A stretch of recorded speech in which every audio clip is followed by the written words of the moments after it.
Welcome back to our channel Neevi academy. I am Jyoti and your chemistry educator. हमारा reaction mechanism वाला chapter start हो रखा है, जिसमें न्यूक्लियोफिलिक सब्स्टिट्यूशन रिएक्शन कंप्लीट हो चुका है। यानी कि न्यूक्लियोफिलिक सब्स्टिट्यूशन रिएक्शन में हमने क्या डिस्कस किया अभी तक, एक बार वो रिवाइज कर ले। सबसे पहले हमने SN1 एंड SN2 रिएक्शन के बारे में बात की थी, उसका मैकेनिज्म देखा था, stereochemistry and potential energy diagram, ये सारी चीजें हमने डिस्कस कर ली थी SN1 एंड SN2 रिएक्शन की। उसके बाद हमने बात की थी SNI mechanism and SN2 prime, यानी कि SN2 प्राइम मैकेनिज्म क्या है और SN2 और SN2 प्राइम में डिफरेंस क्या है, इनमें से कौन सा मैकेनिज्म डोमिनेट करेगा, ये भी हम डिस्कस कर चुके हैं। उसके बाद हमने कुछ नेम रिएक्शन डिस्कस की थी, जैसे कि Ritter reaction, Mitsunobu reaction, halolactonization and epoxide formation भी हमने यहाँ पे डिस्कस किया था। उसके बाद हमने बात की थी नेबरिंग ग्रुप पे पार्टिसिपेट, यानी कि वो कौन सा ग्रुप होगा जो अपने इलेक्ट्रॉन डोनेट करेगा और लिविंग ग्रुप वहां से बाहर चला जाएगा। यानी कि नेबरिंग ग्रुप का काम क्या है, उसका काम है जो हमारे लिविंग ग्रुप होगा उससे बाहर निकालना और रिएक्शन की रेट को इंक्रीज करना है। तो यहाँ पे जो NGP होंगे यानी कि नेबरिंग ग्रुप जो होंगे वो हमारे लोन पेयर भी हो सकते हैं, पाई बॉन्ड भी हो सकते हैं, सिग्मा बॉन्ड भी हो सकते हैं, फिनाइल रिंग भी हो सकती है, साइक्लोप्रोपाइल ग्रुप भी हो सकता है। यानी कि इनमें से कोई भी एक जो हमारा NG का काम करे, नेबरिंग ग्रुप का काम करे, अपने इलेक्ट्रॉन डाले और लिविंग ग्रुप को वहां से रिमूव कर दे। तो ये सब हम हमारे क्लास में डिस्कस कर चुके हैं। लास्ट क्लास में न्यूक्लियोफिलिक सब्स्टिट्यूशन रिएक्शन हमारा कंप्लीट हो चुका है। आज के क्लास में हम स्टार्ट करने वाले हैं एलिमिनेशन रिएक्शन को। तो आज हम बात करेंगे एलिमिनेशन रिएक्शन के बारे में, साथ साथ हम सब्स्टिट्यूशन रिएक्शन और एलिमिनेशन रिएक्शन में डिफरेंस क्या है वो भी देखते जाएंगे, ताकि कंफ्यूजन ना हो कि सब्स्टिट्यूशन रिएक्शन में हमने कैसे मैकेनिज्म देखा और एलिमिनेशन में क्या क्या है। साथ साथ कंपैरिजन करते जाएंगे ताकि कोई प्रॉब्लम ना हो बाद में। तो आज हम बात करने वाले हैं एलिमिनेशन रिएक्शन।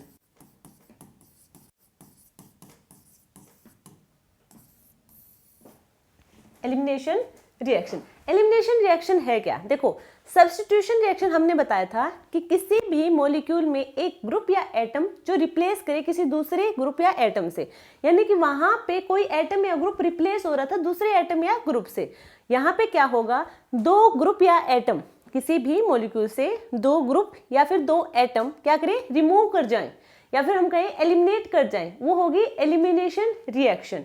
यहाँ पे दो ग्रुप या एटम बाहर जाएंगे, ना कि कोई उन्हें रिप्लेस करेगा। ठीक है, कैसे? देखो, मान लीजिए ये हमारे पास मॉलिक्यूल है, ठीक है, और एक बात और, यहाँ पे दो ग्रुप एलिमिनेट करेंगे। वो जो दो ग्रुप या दो एटम होंगे वो मेनली यूजुअली कौन कौन से होंगे, एक तो होगा हाइड्रोजन और दूसरा होगा लिविंग ग्रुप। यहाँ पे जो दो ग्रुप और दो एटम एलिमिनेट करेंगे उनमें से एक तो हाइड्रोजन होगा, एक कोई लिविंग ग्रुप होगा। यहाँ पे जनरली यही होने वाले हैं एलिमिनेशन रिएक्शन में।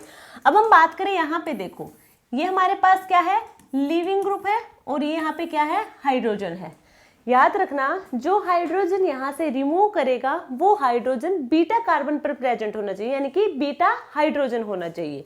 तो बीटा हाइड्रोजन यहाँ से क्या करेगा, रिमूव करेगा, तो बीटा हाइड्रोजन होना चाहिए। ठीक है, तो ये हमारा अल्फा होगा, अल्फा कार्बन वो होगा जिस पर लिविंग ग्रुप लगा होगा, उससे नेक्स्ट वाला होगा बीटा कार्बन। तो यहाँ से क्या होगा, हाइड्रोजन और लिविंग ग्रुप यहाँ से बाहर जाएंगे, हमें मिलेगी यहाँ पे एल्कीन की फॉर्मेशन। किसकी फॉर्मेशन दिख रही है हमें, एल्कीन की फॉर्मेशन।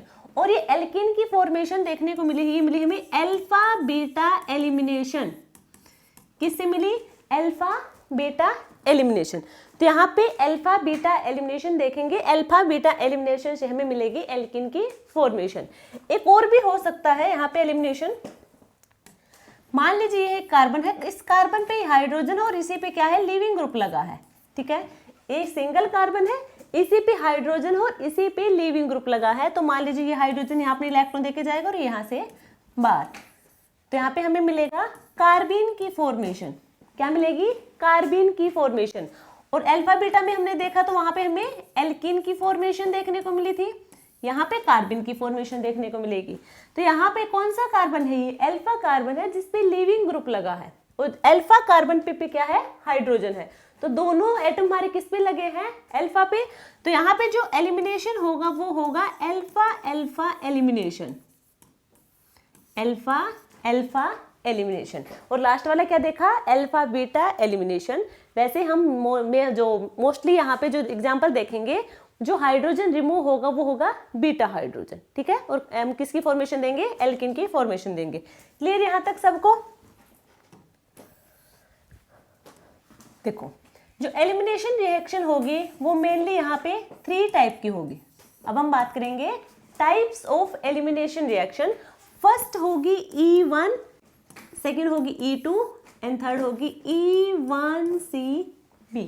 E1 यानी कि यूनिमोलिकुलर एलिमिनेशन रिएक्शन, 2 यानी कि बाइमोलिकुलर, और E1CB elimination via conjugate base, ठीक है। तो सबसे पहले हम बात करेंगे एलिमिनेशन फर्स्ट की, यानी कि यूनिमोलिकुलर एलिमिनेशन रिएक्शन के बारे में। तो यहाँ पे देखो हम E1 के साथ साथ S1 को भी चेक करते जाएंगे कि इनमें डिफरेंस कहाँ पे है, ठीक है। तो SN1 तो सबको पता होगा, हमने बताया था कि एक तो ये 2 स्टेप मैकेनिज्म होगा। SN1 जो रिएक्शन है उसमें 2 स्टेप मैकेनिज्म होगा। सेकेंड यहाँ पे कार्बोकैटायन इंटरमीडिएट की फॉर्मेशन होगी,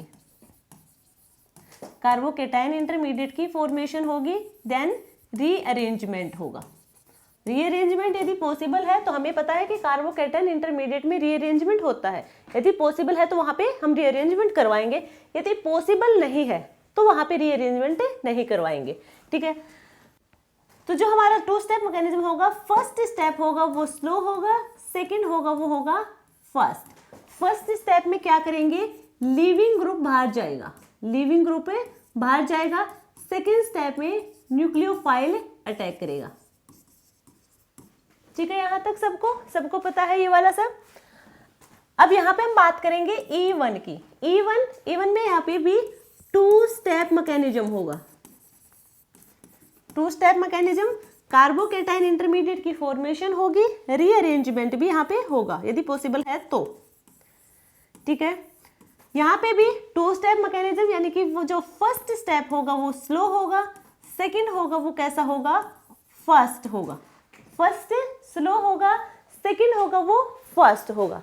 अब इनमें डिफरेंस कहाँ, ये तो हमें सिमिलर दिख रहे हैं, फिर इनमें डिफरेंस कहाँ है वो देखो। सब्स्टिट्यूशन में हमने बताया था कि यहाँ पे ग्रुप या फिर कोई एटम रिप्लेस होगा किसी दूसरे ग्रुप या एटम से, और यहाँ पे 2 ग्रुप या 2 एटम एलिमिनेट करेंगे। कैसे करेंगे, मैकेनिज्म से आप लोगों को समझ आएगा।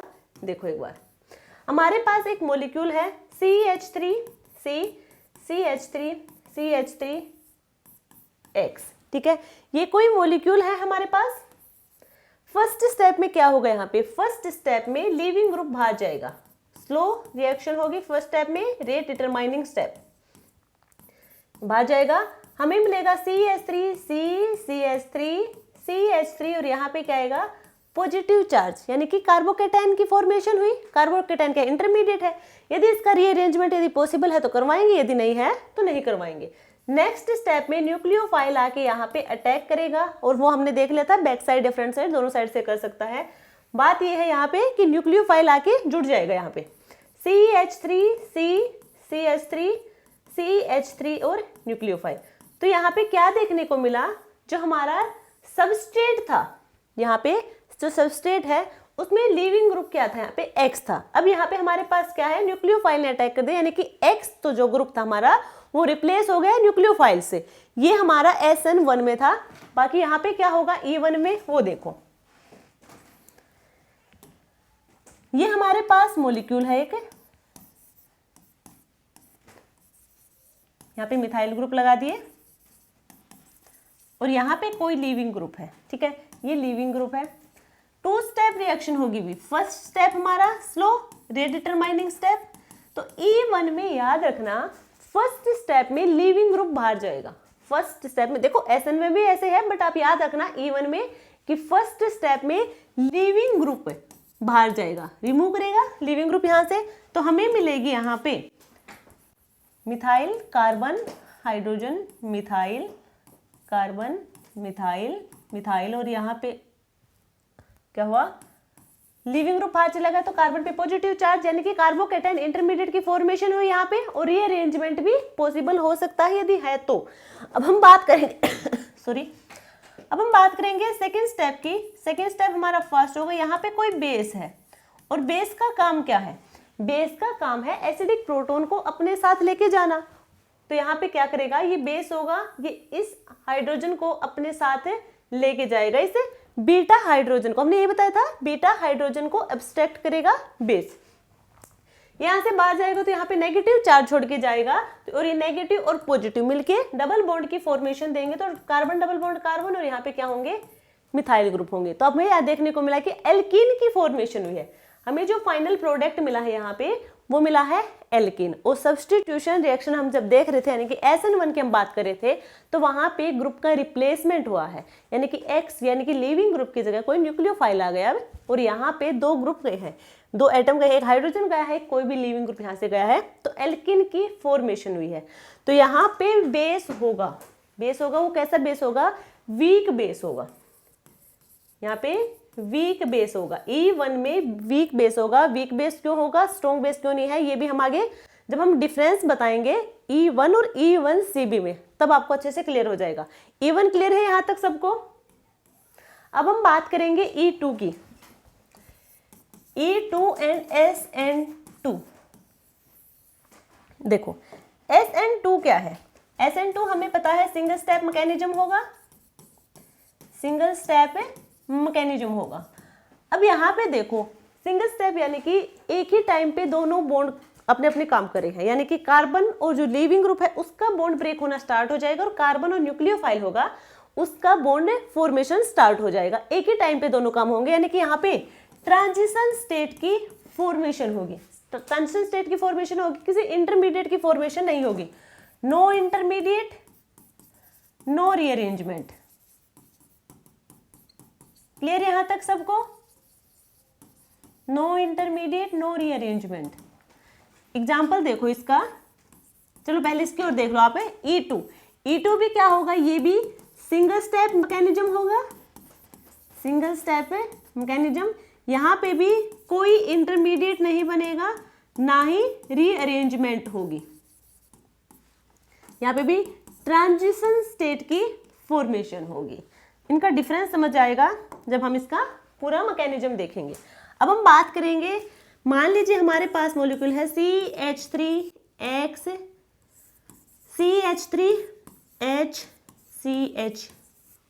मान लीजिए ये एक मॉलिक्यूल हमारे पास, ठीक है। इस मॉलिक्यूल का हमें क्या करवाना है, SN2 मैकेनिज्म। SN2 मैकेनिज्म में होगा क्या, देखो कहाँ पे SN1 होगा, कहाँ पे SN2 होगा, ये हम हमारी सब्स्टिट्यूशन रिएक्शन में डिस्कस कर चुके हैं। अब यहाँ पे हम सिर्फ SN2 और E2 का कंपैरिजन देख रहे हैं, ना कि SN2 और SN1 का। तो यहाँ पे देखो एक ही स्टेप में दोनों काम होंगे, यानी कि न्यूक्लियोफाइल यहाँ पे अटैक करेगा। अब न्यूक्लियोफाइल जो अटैक करेगा वो बैक साइड से करेगा और लीविंग ग्रुप यहाँ से बाहर जाएगा। तो यहाँ पे हमें मिलेगा CH3 यहाँ पे क्या होगा, बॉन्ड ब्रेक करेगा लीविंग ग्रुप वाला, और बॉन्ड फॉर्मेशन होगी न्यूक्लियोफाइल के साथ। तो ये बॉन्ड ब्रेक करेगा, ये बॉन्ड क्या करेगा, फॉर्मेशन दिखाएगा। ये हमारे जो मिला हमें क्या है, ये है ट्रांजिशन स्टेट की फॉर्मेशन हुई है, ना कि किसी इंटरमीडिएट की। तो यहाँ पे ट्रांजिशन स्टेट की फॉर्मेशन हुई है। नेक्स्ट स्टेप में क्या होगा, यहाँ से बाहर चला जाएगा। स्टेप एक ही है, ये सिर्फ हम ट्रांजिशन स्टेट दिखा रहे हैं ताकि आप लोगों को क्लियर हो जाए कि बॉन्ड की फॉर्मेशन स्टार्ट हुई, बॉन्ड ब्रेकिंग भी यहाँ पे स्टार्ट हो रखी है। तो हमें फाइनल प्रोडक्ट जो मिलेगा वो होगा CH3 और यहाँ पे क्या आएगा, न्यूक्लियोफाइल। तो आप लोगों को दिख रहा होगा कि SN1 और SN2 दोनों में ही क्या हो रहा है, यहाँ पे किसी ग्रुप का रिप्लेसमेंट हो रहा है, ना कि यहाँ पे बाहर जा रहे हैं। जैसे कि एलिमिनेशन में थे, तो एलिमिनेशन में क्या होता है, दो ग्रुप बाहर जा रहे हैं, ठीक है, और यहाँ पे रिप्लेसमेंट हो रहा है, लीविंग ग्रुप बाहर जाएगा, न्यूक्लियोफाइल वहां पे आगे जुड़ जाएगा, ठीक है। अब हम बात करेंगे E2 की। E2 में क्या होगा, देखो ये हमारे पास मॉलिक्यूल है, ठीक है, ये मॉलिक्यूल है। तो हमने ये कैसा है, ये अल्फा कार्बन है और ये कैसा है, बीटा कार्बन है। अब हमें बात करनी है क्या, कि यहाँ पे दोनों काम एक साथ होंगे, एक ही स्टेप में होगी। दोनों काम हो क्या रहे हैं, यहाँ पे लिविंग ग्रुप बाहर जाएगा, बेस यहाँ से हाइड्रोजन को लेके जाएगा, प्रोटॉन को। तो ये यहाँ से बाहर जाएगा, अपने इलेक्ट्रॉन देगा यहाँ पे, और ये इधर से बाहर, बेस की प्रेजेंस में होगी रिएक्शन, ठीक है। तो हमें मिलेगा यहाँ पे ट्रांजिशन स्टेट मिलेगी पहले तो ट्रांजिशन स्टेट की फॉर्मेशन दिखा दी यहाँ पे। ये वाला बॉन्ड क्या करेगा, ब्रेक होना स्टार्ट होगा, इस बॉन्ड की फॉर्मेशन होने स्टार्ट होगी, कार्बन इस वाले बॉन्ड की भी क्या होगा, ब्रेक होना स्टार्ट होगा। तो ये जो हमें मिला है ये कोई इंटरमीडिएट नहीं है, ये ट्रांजिशन स्टेट है। क्या है ये, ट्रांजिशन स्टेट की फॉर्मेशन है। देन फाइनल हमें क्या मिलेगा, फाइनल प्रोडक्ट यहाँ पे एल्कीन की फॉर्मेशन देखने को मिलेगी। क्लियर हुआ, यहाँ पे एल्कीन की फॉर्मेशन देखने को मिलेगी। आई होप आप लोगों को जो E1 और SN1, E2 और SN2 इनमें डिफरेंस समझ आया होगा कि इनमें डिफरेंस क्या है। ठीक है, अब हम बात करने वाले हैं E1CB। E1CB, E1CB क्या है, ये है elimination via conjugate base, elimination via conjugate base. E1CB का मैकेनिज्म देखने से पहले आप एक चीज देखो, यहाँ पे ये हमने जीओसी में भी डिस्कस किया था। मान लीजिए हमारे पास कोई एसिड मॉलिक्यूल है, ये हमारे पास कोई एसिड मॉलिक्यूल है, ठीक है। अब यहाँ पे हमने क्या करवाना है, इस एसिड मॉलिक्यूल की बेस के साथ रिएक्शन करवानी है। जब हम एसिड मॉलिक्यूल की बेस के साथ रिएक्शन करवाएंगे तो बेस का काम क्या है, बेस का काम है वो एसिडिक प्रोटोन को, जो सबसे ज्यादा स्ट्रॉन्ग एसिडिक प्रोटोन है, उसे अपने साथ लेके चला जाएगा। यहाँ पे मान लीजिए R की जगह हमने ले लिया CH3, तो यहाँ पे अब प्रोटोन दो है, एक इसके पास है एक इसके पास, तो किस वाले को लेके जाएगा, जो सबसे ज्यादा स्ट्रॉन्ग एसिडिक है, तो ये वाला होगा। बेस इस प्रोटोन को अपने साथ लेके जाएगा और हमें मिलेगा CH3C double bond O negative plus BH, ये मिलेगा हमें। अब ये क्या था, एसिड मॉलिक्यूल। जब एसिड मॉलिक्यूल की बेस के साथ रिएक्शन करवाए तो हमें क्या मिला, कॉन्जुगेट बेस की फॉर्मेशन हुई। और ये जो कॉन्जुगेट बेस की फॉर्मेशन होती है यहाँ पे कैसा होना चाहिए, स्टेबल होना चाहिए। ये जितना ज्यादा स्टेबल होगा उतना ही ज्यादा मॉलिक्यूल ये एसिडिक नेचर का होगा। क्लियर है, तो एसिड मॉलिक्यूल की जब बेस के साथ रिएक्शन करवाएंगे तो हमें कॉन्जुगेट बेस की फॉर्मेशन मिलेगी, और वो कॉन्जुगेट बेस कैसा होना चाहिए, स्टेबल होना चाहिए, तभी मॉलिक्यूल हमारा मोर एसिडिक नेचर का होगा। वैसे ही E1CB ये होगा, इसमें भी क्या होगी, कॉन्जुगेट बेस की फॉर्मेशन होगी बीच में। ठीक है, जो इंटरमीडिएट की फॉर्मेशन होगी यहाँ पे वो कॉन्जुगेट बेस की फॉर्म में होगी। ठीक है, कैसे होगी वो देखो, ये हमारे पास मॉलिक्यूल है, ये एक मॉलिक्यूल है। ठीक है, अब यहाँ पे इससे पहले एक चीज देखो, जब हम बात की है E1 और E1CB दोनों का मैकेनिज्म आपको सेम देखने में ऐसा लगेगा कि सिमिलर है, बट ये सिमिलर नहीं होगा, क्योंकि E1 में क्या होगा, यहाँ पे पहले लीविंग ग्रुप रिमूव करेगा, उसके बाद क्या करेगा, प्रोटॉन जाएगा यहाँ से। बट E1CB में क्या होगा, पहले प्रोटॉन जाएगा देन लीविंग ग्रुप जाएगा। ठीक है, और जो E1 होगा वहां पे वीक बेस होगा, और E1CB में क्या होगा, स्ट्रॉन्ग बेस होगा। स्ट्रॉन्ग बेस की वजह से ही, स्ट्रॉन्ग बेस यानी कि क्या होगा, वो जितना जल्दी हो सके उतना ही प्रोटॉन को अपने साथ लेके बाहर जाएगा, तो फर्स्ट स्टेप में ही प्रोटॉन को बाहर लेके चला जाता है। ये है वीक बेस, इसलिए ये इतनी जल्दी से प्रोटॉन को लेके नहीं जाएगा, ये पहले लीविंग ग्रुप बाहर जाएगा उसके बाद प्रोटॉन को बाहर लेके जाएगा। ठीक है, और स्ट्रॉन्ग बेस जल्दी से प्रोटॉन को लेके बाहर चला जाएगा, उसके बाद लीविंग ग्रुप बाहर जाएगा। तो अब इसका मैकेनिज्म देखेंगे। मान लीजिए यहाँ पे बेस है, बेस इस प्रोटॉन को लेके जाएगा, तो हमें मिलेगा यहाँ पे नेगेटिव चार्ज, क्योंकि H प्लस बाहर गया, अपना इलेक्ट्रॉन छोड़ के गया है, तो यहाँ पे हमें कार्बो एनायन की फॉर्मेशन देखने को मिली। यहाँ पे जो इंटरमीडिएट की फॉर्मेशन में हुए कौन दिख रहा है हमें, कार्बो एनायन। और ये कार्बो एनायन यहाँ पे हमने कहा कि कॉन्जुगेट बेस की तरह ही है। कैसा है, कॉन्जुगेट बेस की तरह है। कॉन्जुगेट बेस में भी तो यही होता है कि बेस प्रोटॉन को अपने साथ लेके जाता है और क्या करेगा, कार्बो एनायन की फॉर्मेशन दे देता है, जो कॉन्जुगेट बेस कहलाएगा। इसमें भी यही है, बेस है, प्रोटॉन लेके जा रहा है तो कार्बो एनायन की फॉर्मेशन हो रही है। क्लियर यहाँ तक सबको। अब ये जो कार्बो एनायन है ये कैसा होना चाहिए, स्टेबल होना चाहिए, तभी यहाँ पे क्या होगा हमारे पास है, ये मॉलिक्यूल एसिडिक नेचर का होगा, या फिर हम कहें E1CB पॉसिबल है। तो ये स्टेबल कैसे होगा कार्बन आयन, यानी कि जो ये जिस कार्बन पर नेगेटिव चार्ज है उस कार्बन पर कोई ऐसा ग्रुप हो जो इस नेगेटिव चार्ज को स्टेबलाइज कर दे। और वो ग्रुप कौन हो सकता है, यहाँ पे इलेक्ट्रॉन विड्रॉइंग ग्रुप लगा हो कोई, क्या लगा हो, कोई इलेक्ट्रॉन विड्रॉइंग ग्रुप।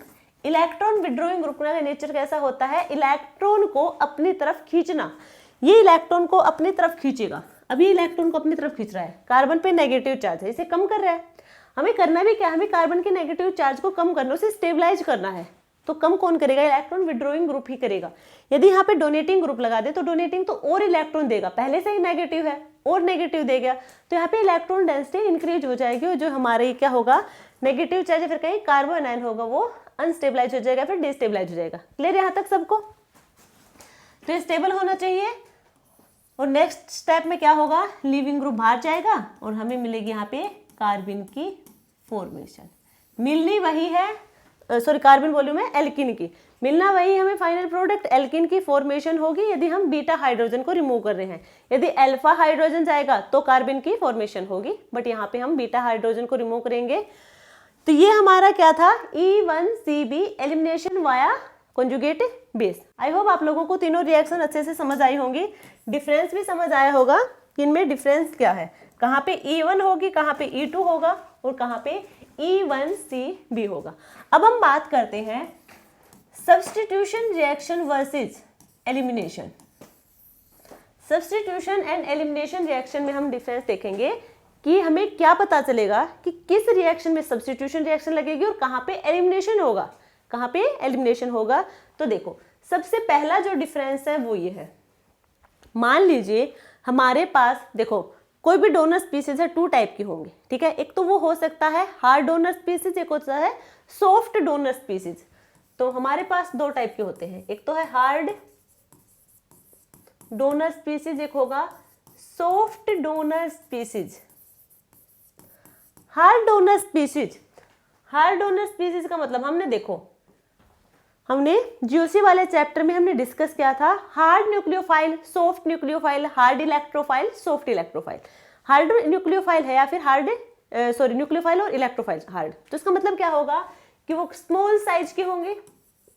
कैसे होंगे, स्मॉल साइज के होंगे, जो भी डोनर स्पीसीज है वो स्मॉल साइज का होगा। और उसकी इलेक्ट्रोनेगेटिविटी क्या होगी, मोर हाई, हाई इलेक्ट्रोनेगेटिविटी होगी, ठीक है। तो कैस किसका नेचर होता है ऐसा, strong, strong base, strong nucleophile, strong base या फिर स्ट्रॉन्ग न्यूक्लियोफाइल, यही होंगे, ठीक है। अब हम बात करेंगे सॉफ्ट। सॉफ्ट डोनर स्पीसीज कैसे होते हैं, लार्ज साइज, लो इलेक्ट्रोनेगेटिविटी, लेस इलेक्ट्रोनेगेटिविटी, या फिर हम कहें सॉफ्ट न्यूक्लियोफाइल, या फिर कहें सॉफ्ट बेस, वीक बेस, ठीक है। अब यहां पे देखो आप लोगों को क्या दिख रहा होगा कि strong base, strong base, strong base का काम क्या है, प्रोटॉन को जल्दी से लेके बाहर भाग जाना। स्ट्रॉन्ग बेस यानी कि मोर एसिडिक प्रोटॉन को लेके वहां से चले जाना, यानी कि फर्स्ट स्टेप में ही क्या करवा देगा, वो प्रोटॉन को लेके जाएगा। और ये कहां पे होता है, ये होता है एलिमिनेशन रिएक्शन में। तो हम कह सकते हैं जो हार्ड डोनर स्पीसीज होंगे वो एलिमिनेशन रिएक्शन को फेवर करेंगे। किसको फेवर करेंगे, एलिमिनेशन रिएक्शन को। स्ट्रॉन्ग बेस का काम ही यही होता है कि प्रोटॉन को लेके जाना। और सॉफ्ट डोनर स्पीसीज यानी कि सॉफ्ट न्यूक्लियोफाइल, सॉफ्ट न्यूक्लियोफाइल का काम क्या होगा, वो कार्बन पे अटैक करेंगे, ना कि किसी प्रोटॉन को लेके जाएंगे। फिर हम बात करें वीक बेस की, वीक बेस फर्स्ट स्टेप में तो प्रोटॉन नहीं लेके जाता, वो तो सेकंड स्टेप में लेके जाता है। तो उससे पहले न्यूक्लियोफाइल काम कर लेगा अपना, वो क्या करेगा, कार्बन पे अटैक करवा देगा डोनर स्पीसीज का, ठीक है। तो यहाँ पे ये सब्स्टिट्यूशन रिएक्शन को फेवर करेगा। किसको फेवर करेगा, सब्स्टिट्यूशन रिएक्शन को। तो समझ आया फर्स्ट स्टेप, दोनों में डिफरेंस क्या है, कौन सी रिएक्शन कहाँ पे लगेगी। सेकंड पॉइंट देखो इनका, मान लीजिए हमारे पास है स्टेरिकली हिंडर्ड डोनर स्पीसीज। मान लीजिए हमारे पास कोई मॉलिक्यूल है, ठीक है, हमारे पास कोई मॉलिक्यूल है,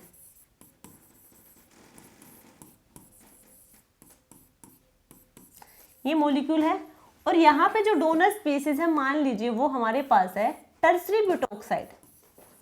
कैसा है ये, टर्सरी ब्यूटोक्साइड। और टर्सरी ब्यूटोक्साइड कैसा होता है, ये बल्की ग्रुप है। कैसा है ये, बल्की ग्रुप है। और जो बल्की ग्रुप का हो तो हमें पता है यहाँ पे क्या होगी, अब देखो ये हमारे पास ये कैसे एक्ट करेगा, ये न्यूक्लियोफाइल की तरह एक्ट करेगा बेस की तरह। यदि इसने न्यूक्लियोफाइल की तरह ट्रीट किया तो ये क्या करेगा, सब्स्टिट्यूशन रिएक्शन देगा। यदि ये बेस की तरह एक्ट करेगा तो क्या देगा, ये एलिमिनेशन रिएक्शन। क्या होगा, यदि इसने न्यूक्लियोफाइल की तरह बिहेव शो किया तो ये देगा सब्स्टिट्यूशन रिएक्शन, ठीक है। यदि इसने बेस की तरह एक्ट किया तो ये क्या देगा, एलिमिनेशन रिएक्शन देगा। और हमें पता है ये बल्की ग्रुप है, बल्की ग्रुप है। तब देखो क्या करेगा, जो बेस होता है, बेस का काम क्या होता है, बेस का काम होता है वो प्रोटॉन को लेके जाना। बेस का काम है वो सिर्फ और सिर्फ प्रोटॉन के प्रति अपनी एफिनिटी दिखाएगा, बाकी किसी के प्रति नहीं दिखाएगा। अब ये यहाँ से प्रोटॉन को लेके ऊपर के ऊपर चला जाएगा, ठीक है। एक तो ये काम है। एक यहाँ पे क्या करेगी, कार्बन पे जाके अटैक करे, न्यूक्लियोफाइल की तरह बिहेव करेगा तो कार्बन पे अटैक करेगा। मान लीजिए ये कार्बन पे जाके अटैक करे यहाँ पे। अब ये देखो यहाँ पे ध्यान से, ठीक है, यहाँ से लीविंग ग्रुप बाहर चला जाएगा और ये यहाँ से ऐसे जाएगा, ठीक है। बात वही होगी कि लीविंग ग्रुप तो जाना ही है बाहर।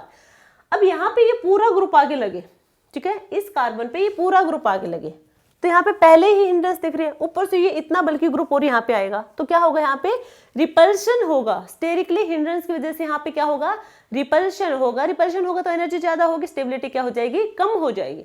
तो इसलिए ये बेस की तरह एक्ट करेगा, बल्कि साइज होने की वजह से, बल्कि ग्रुप होने की वजह से प्रोटॉन को अपने साथ लेके जाएगा।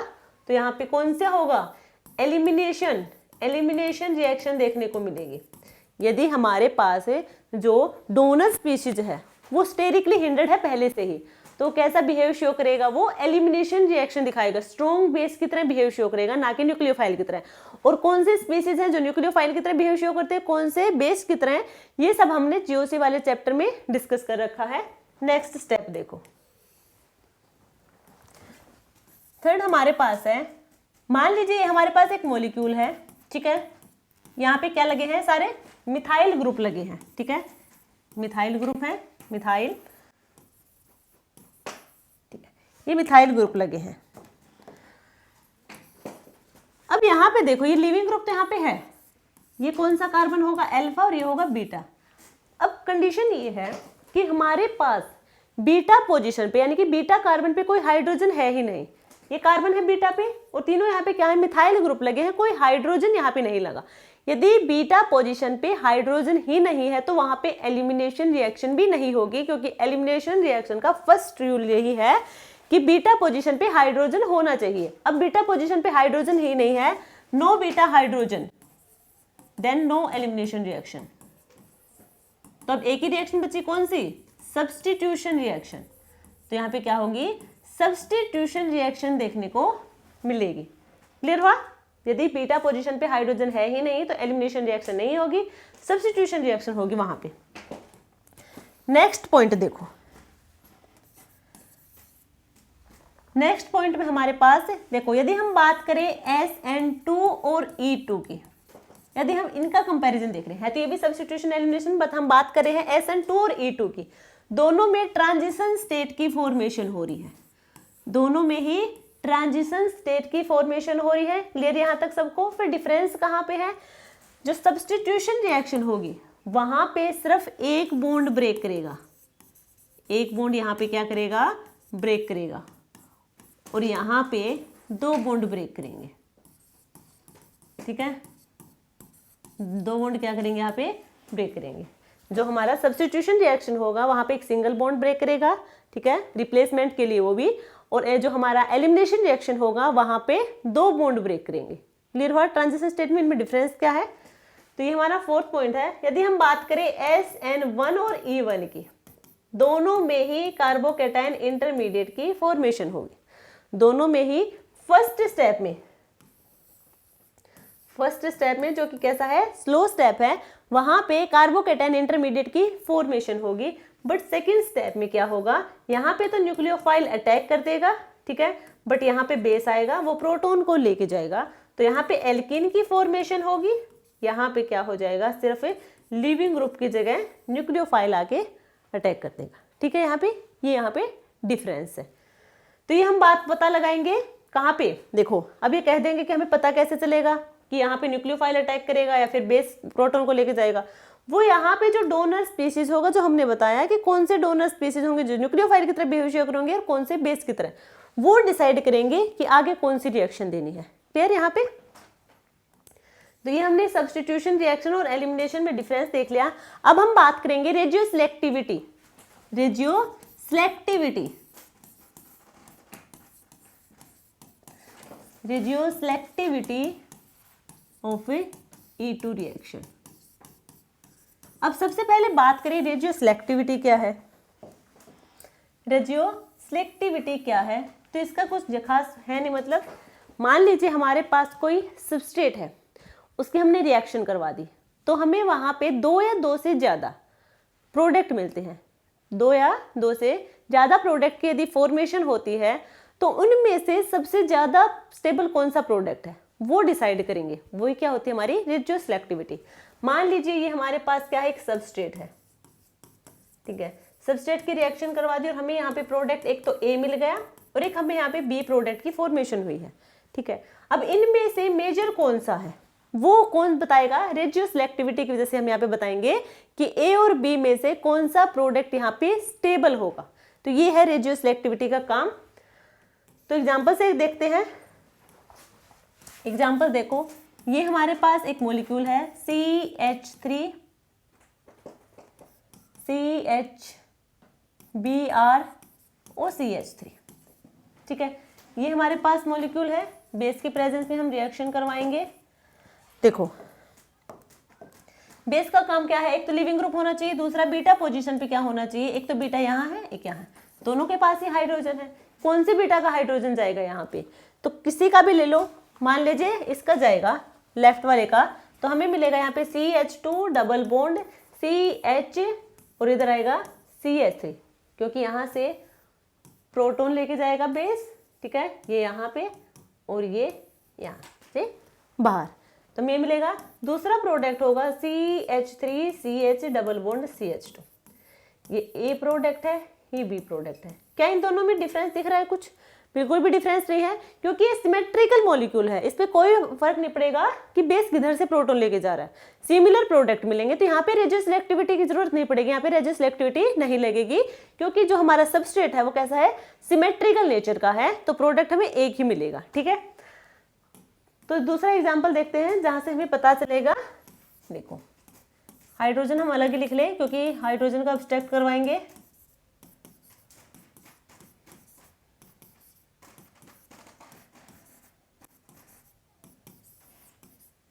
ये हमारे पास ये क्या है, बेस की प्रेजेंस में रिएक्शन करवानी है, और बेस का काम क्या है, प्रोटॉन को लेके जाना। हम यहाँ पे बात करें E2 की, तो फर्स्ट स्टेप में ही प्रोटॉन लेके जाता है वो। वैसे तो फर्स्ट स्टेप में क्यों, क्योंकि एक ही स्टेप की रिएक्शन होती है और एक ही स्टेप में दोनों काम करवा देगा, प्रोटॉन को लेके जाएगा और लिविंग ग्रुप बाहर चला जाएगा, ठीक है। अब यहाँ पे देखो, ये हमारे पास अल्फा कार्बन है, बीटा यहाँ पे सिर्फ एक ही है, ये तो आगे गामा हो जाएगा और डेल्टा हो जाएगा। तो बीटा कार्बन एक है, बीटा कार्बन पे हाइड्रोजन है, ठीक है। बीटा पे हाइड्रोजन है तो बीटा हाइड्रोजन को अपने साथ लेके जाएगा। मान लीजिए ये इस हाइड्रोजन को लेके गया, इसने अपना इलेक्ट्रॉन यहाँ दिया और लिविंग ग्रुप यहाँ से बाहर, तो यहाँ पे मिलेगी CH3 CH2 CH double bond CH2। अब इसमें भी क्या है, एक ही था, एक ही बीटा कार्बन है, तो यहाँ पे एक ही प्रोडक्ट हमें देखने को मिलेगा, एक से ज्यादा प्रोडक्ट नहीं मिल सकते, ठीक है। तो यहाँ पे भी रेडियो सिलेक्टिविटी नहीं लगेगी। फिर लगेगी कहाँ पे, वो देखो। ये हमारे पास एक मॉलिक्यूल है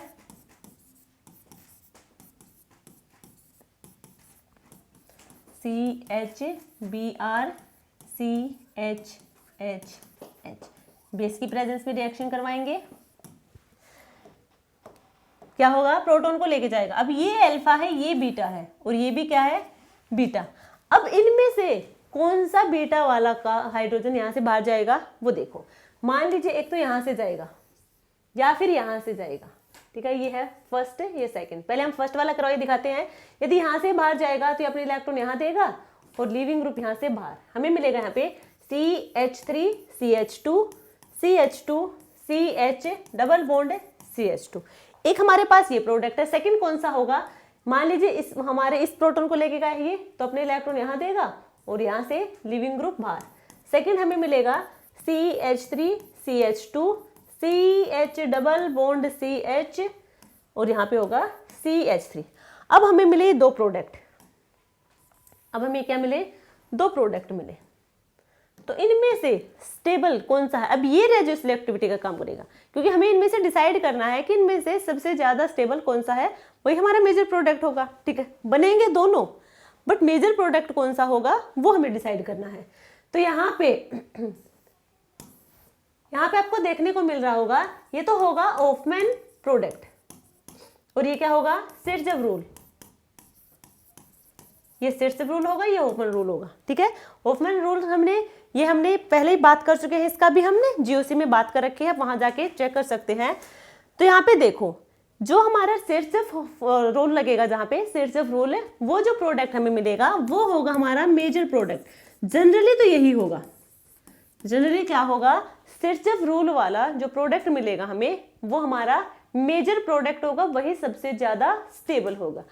तो ये हमारा मेन ये है। यहाँ पे हमने रिजिड सिलेक्टिविटी को देखा है A2 एलिमिनेशन में, और कौन सा होगा? सिरजव वाला मेजर प्रोडक्ट होगा, होफमैन वाला लेस स्टेबल होगा। क्लियर है? अब हम बात करेंगे कि ऐसा नहीं है कि हर जगह ही सिरजव रूल वाला ही मेजर प्रोडक्ट हो, कहीं कहीं हमारा होफमैन वाला भी मेजर प्रोडक्ट हो सकता है। तो उसका हम एक एग्जांपल देखते हैं।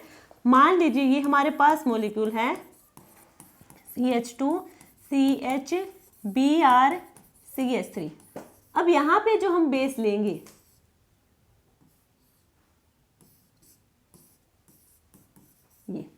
ये हमारे पास बेस। ठीक है, ये क्या है? बेस। अब ये जो बेस है ये कैसा दिख रहा है आप लोगों को? ये आपको बल्की नेचर का दिख रहा होगा, बल्की ग्रुप है, बल्की ग्रुप है। अब यहाँ पे देखो, ये क्या हमारे पास है? लिविंग ग्रुप लगा है ये। ठीक है, ये अल्फा कार्बन होगा, यहाँ पे बीटा है और यहाँ पे बीटा है। तो ये जो बीटा वाला कार्बन है ये तो है सेकेंडरी। ये कैसा है? सेकेंडरी कार्बन है, और ये कैसा है? Primary carbon. अब जो ये बल्की ग्रुप आएगा, ये सेकेंडरी वाले से हाइड्रोजन को अच्छे से एब्स्ट्रैक्ट करेगा या प्राइमरी वाले से करेगा? बल्की ग्रुप होने की वजह से ये जो प्राइमरी के साथ हाइड्रोजन लगा, इसे आसानी से एब्स्ट्रैक्ट करके लेके जाएगा, ना कि बीटा वाले को, क्योंकि यहाँ पे ज्यादा स्टेरिकली हिंड्रेंस देखने को मिलेगी। ठीक है, इसलिए ये प्राइमरी वाले कार्बन के साथ जो हाइड्रोजन लगा है उसको एब्स्ट्रैक्ट करके लेके जाएगा। तो हम यहाँ पे जो प्रोडक्ट की फॉर्मेशन हुई है CH3 CH2 CH2 CH double bond CH2, ये वाला मेजर प्रोडक्ट होगा। यहाँ पे ये वाला क्या होगा? Major product. यहाँ पे होफमैन रूल से जो हमें प्रोडक्ट की फॉर्मेशन मिलेगी वो मेजर प्रोडक्ट होगा। तो याद रखना, यदि हमारे पास जो हमें डोनर स्पीसीज है वो बल्की ग्रुप है, तो वो क्या करेगा? होफमैन से जो प्रोडक्ट हमें मिलेगा वो मेजर प्रोडक्ट होगा। और वैसे जनरली तो होगा हमारा सिरजव वाला ही मेजर प्रोडक्ट है, बट जो हमारा डोनर स्पीसीज होगा, जो मॉलिक्यूल है सबस्ट्रेट, उस पर भी डिपेंड करेगा कि वो कितना बल्की है। ठीक है, तो यदि ये बल्की ग्रुप की है दोनों, तो यहाँ पे होफमैन वाला मेजर प्रोडक्ट हो जाएगा। क्लियर है सबको? प्रोडक्ट इसमें भी दोनों ही मिलेंगे, यहाँ से भी हाइड्रोजन जाएगा। ठीक है, बट ये वाला मेजर हो जाएगा, वो हमारा माइनर हो जाएगा। अब हम नेक्स्ट स्टेप में बात करेंगे stereochemistry. Stereochemistry of A E2 reaction. E2 यानी कि बाइमोलिकुलर एलिमिनेशन रिएक्शन, इसकी स्टीरियोकेमिस्ट्री के बारे में बात करेंगे। तो यहाँ पे स्टीरियोकेमिस्ट्री 2 टाइप की देखने को मिलेगी। देख लो, यहाँ पे हाइड्रोजन है, यहाँ पे लीविंग ग्रुप है, यहाँ पे हाइड्रोजन है और यहाँ पे लीविंग ग्रुप है। ये 2 मॉलिक्यूल हमारे पास है। ठीक है, अब यहाँ पे क्या दिख रहा है? दोनों में डिफरेंस है। एक में तो देखो, एलिमिनेशन में एलिमिनेट तो 2 ग्रुप होंगे, एक हाइड्रोजन होगा, एक कोई लिविंग ग्रुप होगा, वो दोनों यहाँ पे हैं। ठीक है, यहाँ पे आपको दिख रहा होगा फर्स्ट मॉलिक्यूल में कि जो हाइड्रोजन और लिविंग ग्रुप है एक दूसरे के ऑपोजिट साइड है, और ऑपोजिट साइड यानी कि एंटी पोजीशन पे है। और ये किधर है? सेम साइड है, सेम साइड होंगे, यानी कि जो ऑपोजिट साइड होंगे तो वो क्या होंगे? एंटी, और जो सेम साइड प्रेजेंट होंगे हाइड्रोजन और लिविंग ग्रुप दोनों, वो होंगे सिन। तो यहाँ पे आपको 2 टाइप की स्टीरियोकेमिस्ट्री देखने को मिलेगी, एक होगा एंटी और एक होगा सिन। तो एंटी एलिमिनेशन होगा या सिन एलिमिनेशन होगा, ये हमें कैसे पता चलेगा कि कौन सा मेजर होगा? 2 देखने को मिलेंगे, एक एंटी एलिमिनेशन है, एक सिन एलिमिनेशन है। तो मेजर कौन सा होगा वो देखो। तो मेजर जो होगा वो होगा हमारा एंटी एलिमिनेशन। क्यों होगा? इसके रीजन देखो। एंटी एलिमिनेशन हमारा मेजर प्रोडक्ट देगा। ठीक है, क्यों देगा? देखो, मान लीजिए हमारे पास है, ये हमारे पास मॉलिक्यूल है, methyl carbon hydrogen, methyl carbon, methyl methyl और लीविंग ग्रुप। ये लीविंग ग्रुप है, ये क्या है ये। अब हम बात करेंगे, मान लीजिए इस मॉलिक्यूल को हम रिप्रेजेंट कर देते हैं साहोर्स में, और हमें पता है ये पोजीशन और ये पोजीशन क्या होगी, एंटी पोजीशन यही होगी, ये वाली और ये वाली भी क्या होगी, एंटी, और ये क्या होगी, एंटी पोजीशन होगी। ठीक है, अब हम इस मॉलिक्यूल में लिख लेते हैं, मान लीजिए हम वैसे रख रहे हैं जनरली, ये CH3 है, सॉरी यहाँ पे हाइड्रोजन है, यहाँ पे लीविंग ग्रुप है, ठीक है, और यहाँ पे बाकी जगह क्या है, मिथाइल, यही होगा। ठीक है, तो ये क्या है, यहाँ पे लीविंग ग्रुप और हाइड्रोजन कहाँ पे है, एंटी पोजीशन पे। और एंटी पोजीशन क्या होती है, जहां पे डाईहेड्रल एंगल कितना हो, 180 डिग्री का, कितना हो, 180 डिग्री का, ये 180 डिग्री के ही है। ठीक है, तो फर्स्ट पॉइंट यही है एंटी एलिमिनेशन का। अभी हम ये स्टेबल क्यों है ये हम बाद में बताएंगे, पहले ये देखो कि एंटी है क्या। ठीक है, एंटी में क्या होगा, जो हाइड्रोजन होगा, जो लिविंग ग्रुप होगा, वो एक दूसरे के ओपोजिट होंगे या फिर 180 डिग्री के पे प्रेजेंट होंगे। ठीक है, और यहाँ पे स्टेबल क्यों है वो देखो, फर्स्ट तो ये है, फर्स्ट पॉइंट याद रखना यहाँ पे स्टेबिलिटी का, कि यहाँ पे जो हाइड्रोजन होगा यहाँ से बाहर जाएगा, हम E2 की बात करें हैं। ठीक है, यहाँ हाइड्रोजन बाहर जाएगा, ये अपने नेगेटिव चार्ज किधर देगा, यहाँ पे देगा, और यहाँ से बाहर जाएगा, ये भी नेगेटिव चार्ज है, यहाँ पे नेगेटिव चार्ज है। ठीक है, और नेगेटिव नेगेटिव यानी कि जो सेम चार्ज होंगे वो एक दूसरे से ज्यादा डिस्टेंस पे होंगे, जो सेम चार्ज होंगे वो एक दूसरे से क्या होंगे, उनके बीच की डिस्टेंस ज्यादा होगी, सेम चार्ज की डिस्टेंस ज्यादा होने की वजह से वहां पे रिपल्सन कम होगा, रिपल्सन कम होगा तो एनर्जी वहां पे क्या होगी, कम होगी, स्टेबिलिटी क्या होगी, ज्यादा हो जाएगी। मान लीजिए इसकी जगह हमारे पास सिन होता, यहाँ पे मिथाइल है, मिथाइल मिथाइल मिथाइल और मिथाइल, यहाँ पे X और यहाँ पे क्या है, ये कैसे होंगे, सी नेचर के होंगे, सेम साइड प्रेजेंट है दोनों ग्रुप। अब यहाँ पे हम बात करें, यहाँ पे जो सेम चार्ज होंगे, यहाँ पे क्या होगा, नेगेटिव चार्ज करके तो जाएगा यहाँ से बाहर, और ये क्या होगा, नेगेटिव चार्ज होगा, तब यहाँ देगा। अब ये जो सेम चार्ज होंगे, यहाँ पे डिस्टेंस कम है, जो सेम चार्ज होंगे उनके बीच की डिस्टेंस कम है, बीच की डिस्टेंस कम होगी तो उनमें रिपल्सन ज्यादा होगा, रिपल्सन ज्यादा होगा तो एनर्जी ज्यादा होगी, एनर्जी ज्यादा तो स्टेबिलिटी कम हो जाएगी, इसलिए एंटी वाला ज्यादा स्टेबल होता है। सेकंड पॉइंट क्या है इनका स्टेबिलिटी का, देखो ये बताया हमने, एंटी वाला यहाँ पे X और यहाँ पे क्या है, हाइड्रोजन, यही बताया ना हमने, बाकी हर जगह क्या है, मिथाइल ग्रुप है। अब यहाँ पे क्या होता है कि जो यहाँ पे इलेक्ट्रॉन डाले जाएंगे, जो इलेक्ट्रॉन हम डालते हैं वो किस में जाते हैं, वो जो हमारे लीविंग ग्रुप है उसी के एंटी बॉन्डिंग ऑर्बिटल में। तो ये हमारे पास क्या है, लीविंग ग्रुप है यानी कि सिग्मा है, और इसका एंटी बॉन्डिंग होगा, ये क्या होगा, सिग्मा स्टार होगा, क्लियर।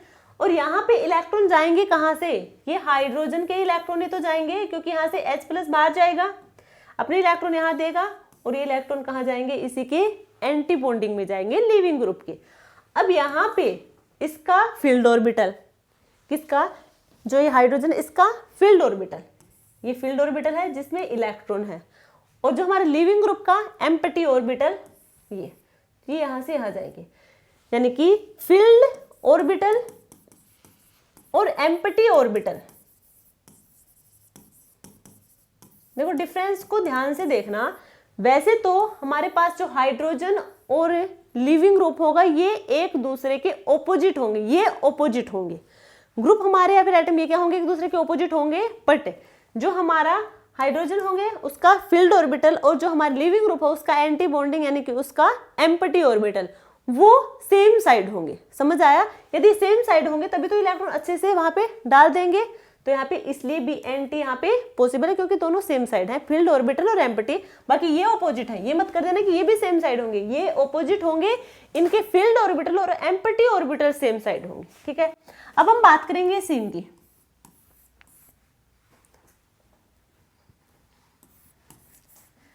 यहाँ पे हाइड्रोजन है मान लीजिए, यहाँ पे क्या है, लीविंग ग्रुप है। अब यहाँ पे लीविंग ग्रुप के एंटी ऑर्बिटल में आएंगे, यानी कि ये इसका एम्प्टी ऑर्बिटल है, ठीक है, ठीक है, एंटी बॉन्डिंग ऑर्बिटल, और ये हमारा क्या है, प्रोटॉन, ठीक है। अब इसका क्या है, ये नेगेटिव चार्ज, ये तो इसका भी एम्प्टी होगा, ये अलग है, ठीक है। हम बात करें इसके फील्ड की, इसका फील्ड और इसका एम्प्टी, तो यहाँ पे इसका नेगेटिव चार्ज, अब ये नेगेटिव चार्ज यहाँ पे इसके ऑपोजिट साइड जाएंगे, तो यानी कि फील्ड ऑर्बिटल इधर है बट एम्प्टी ऑर्बिटल इधर है, तो ऐसे थोड़ी ना आएंगे ऑपोजिट साइड में, ऐसे तो नहीं डाले जाएगा, ये तो पॉसिबल नहीं है। तो यहाँ पे फील्ड ऑर्बिटल और एम्प्टी ऑर्बिटल डिफरेंट साइड है, ऑपोजिट साइड में प्रेजेंट है, इसलिए यहाँ पे ये अपने इलेक्ट्रॉन नहीं देंगे, ठीक है। इतना अच्छे से पॉसिबल नहीं होगा इलेक्ट्रॉन देना, यहाँ पे पॉसिबिलिटी है, इसीलिए एंटी एलिमिनेशन सबसे ज्यादा स्टेबल होगा, एंटी एलिमिनेशन, ठीक है। तो आपको समझ आया होगा एंटी एलिमिनेशन क्यों स्टेबल है। अब देखो ये हमने देख लिया कि एंटी एलिमिनेशन स्टेबल क्यों है, ये हमने देख लिया, हमने बता दिया कि सिन से ज्यादा स्टेबल होता है एंटी एलिमिनेशन, बट फिर भी कुछ केस ऐसे होंगे जहां पे सिन एलिमिनेशन डोमिनेट करेगा। क्यों करेगा वो देखो, और कहां करेगा। अब हम बात करेंगे जहां पे सिन एलिमिनेशन डोमिनेट करेगा। वैसे तो एंटी एलिमिनेशन ही हमारा मेजर प्रोडक्ट देगा, एंटी एलिमिनेशन ही स्टेबल प्रोडक्ट देगा, ठीक है।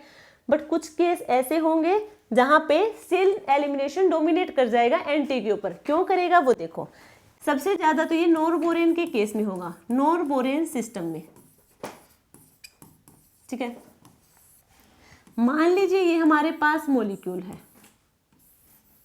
ये हमारे पास है मॉलिक्यूल, एग जो क्या होंगे, जो अप साइड में होंगे, ये एग जो होंगे, और जो डाउनवर्ड होंगे वो कैसे होंगे, एंड होंगे, यही होते हैं।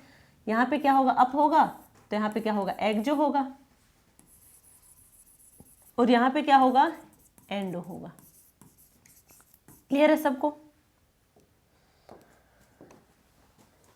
अब यहाँ पे देखो एक चीज, मान लीजिए यहाँ पे हमारे पास कोई लिविंग ग्रुप है, ठीक है, और यहाँ पे क्या है, हाइड्रोजन है। एलिमिनेशन में तो ये होगा, एक हाइड्रोजन होगा, एक लिविंग ग्रुप होगा। तो यहाँ से लिविंग ग्रुप बाहर जाएगा, तो यहाँ पे क्या होगा, पॉजिटिव चार्ज होगा, यहाँ पे क्या होगा, पॉजिटिव चार्ज होगा, ठीक है। अब यहाँ पे एक मॉलिक्यूल, ये देखो, ये है ना हमारे पास, यहाँ पे क्या था, लिविंग ग्रुप था, वो यहाँ से बाहर जाएगा और यहाँ पे पॉजिटिव चार्ज। तो जो ब्रिज सिस्टम होंगे, जो ब्रिज हेड सिस्टम वाले जो भी होंगे हमारे पास मॉलिक्यूल, उन पे कार्बन पर पॉजिटिव चार्ज ज्यादा स्टेबल नहीं होगा। क्यों नहीं होगा, उसके पीछे रीजन देखो। देखो हम जनरली क्या देखते हैं, हमारे पास ये मॉलिक्यूल है, इसके पास ये लिविंग ग्रुप है, यहाँ पे मिथाइल ग्रुप मान लीजिए सारे के सारे, ठीक है। यहाँ पे हम प्लेन में रखते हैं तो क्या होगा, ये तो अबोव हो जाता है, बाकी सारे किधर होंगे, बॉटम की साइड होंगे, ठीक है, बिलो द प्लेन होंगे नीचे। जैसे ही ये यहाँ से बाहर जाएगा, लिविंग ग्रुप यहाँ से बाहर जाएंगे, तो ये हमारे क्या करेंगे, थोड़ा थोड़ा ऊपर उठना स्टार्ट कर देंगे, थोड़ा थोड़ा ऊपर उठना स्टार्ट कर देंगे, प्लेन में आ जाएंगे, और इनकी कैसे हो जाती है, sp2 हाइब्रिडाइजेशन देखने को मिलती है, और ये कैसे में आ जाएंगे, प्लेन में आ जाएंगे। बट जैसे ही ये बाहर जाएगा, तो क्या ये वाले कार्बन, ये वाले ग्रुप पे क्या ऊपर उठेंगे, नहीं उठेंगे, क्योंकि यहाँ पे जो हमारे पास ये सिस्टम है कैसा है, यहाँ पे बंद है, रिजिड नेचर का है। अब यहाँ तो ये फ्रीली है, ठीक है, यहाँ पे ये मॉलिक्यूल ऊपर की साइड, ग्रुप ऊपर की साइड चले जाएंगे, बट यहाँ नहीं जा पाएंगे क्योंकि यहाँ पे रिजिड सिस्टम है, तो यहाँ इसके लिए तो चेन को ओपन होना पड़ेगा। इसलिए हम कहेंगे जो ब्रिज हेड सिस्टम होगा, उस पर यदि कार्बन पर पॉजिटिव चार्ज आता है तो वो कैसा होता है, अनस्टेबल होता है, वो स्टेबल नहीं होता। इसीलिए यहाँ पे क्या होगा, सिन एलिमिनेशन होगा।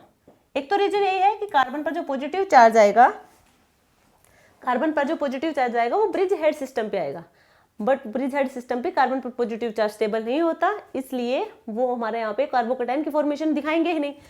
तो दूसरा क्या होगा पॉइंट, दूसरा पॉइंट ये होगा, यहाँ पे एंटी पेरिप्लेनर